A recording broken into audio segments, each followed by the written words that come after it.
movie. Come on, man. And with the local DBC News, Evan Cool J with a triumphant comeback. Morris but tonight, Don't call it a comeback. I've been here for years. I'm rocking my peers, putting suckers in fear, making the tears rain down like a monsoon.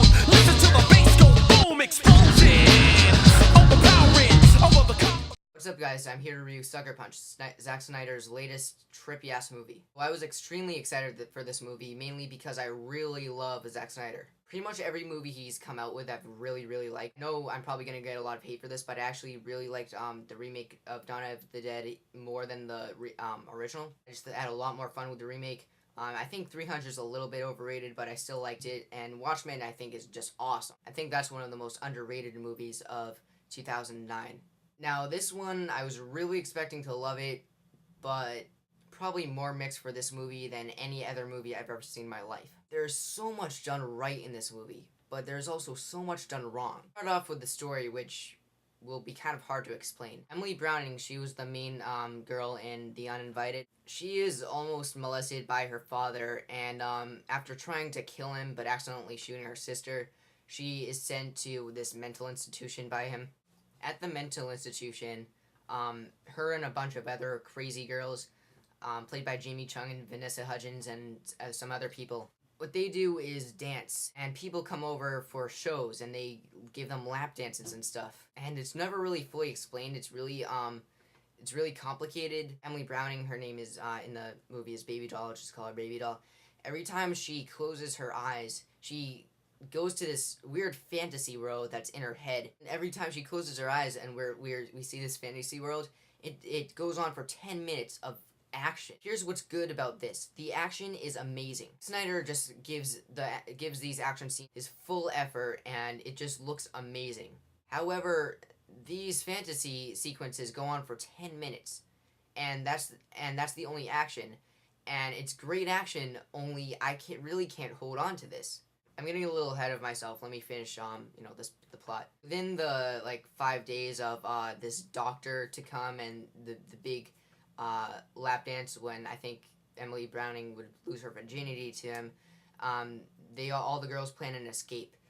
They need 5 items in order to escape, and after pretty much, I think hypnotize these people with her dance, that is when the girls will be able to get the, objects when they're distracted by her amazing dance.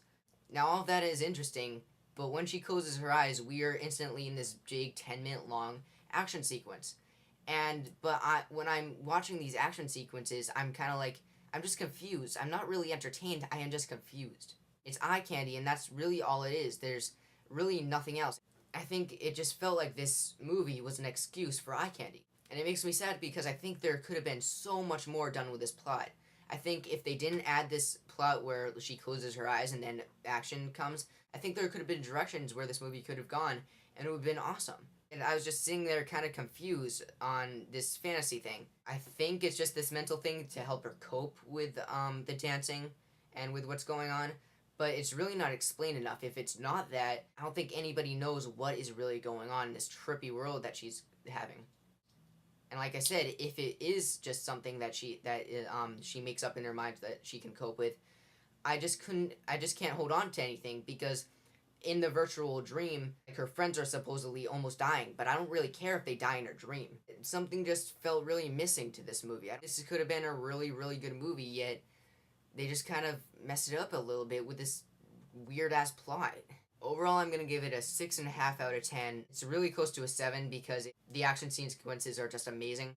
I just had this feeling of confusion through the whole thing. It wasn't really complicated.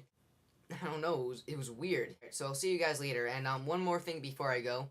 I would like to ask a favor for all of you, and that is, for all of my viewers, I would really appreciate it if you kind of give me some more feedback. I don't know, it just seems like I have 82 subscribers, yet I just never really get any comments. No one really gives me any feedback except for a few certain people that, comment and say great review and stuff. Tell me your opinion on the movie, or tell me where I went wrong or right with the review, or get in fights or insult me or whatever. Just start commenting, because, I don't know, I think that may be what is causing my lack of videos. But anyway, guys, thanks for subscribing, and I'm gonna go now.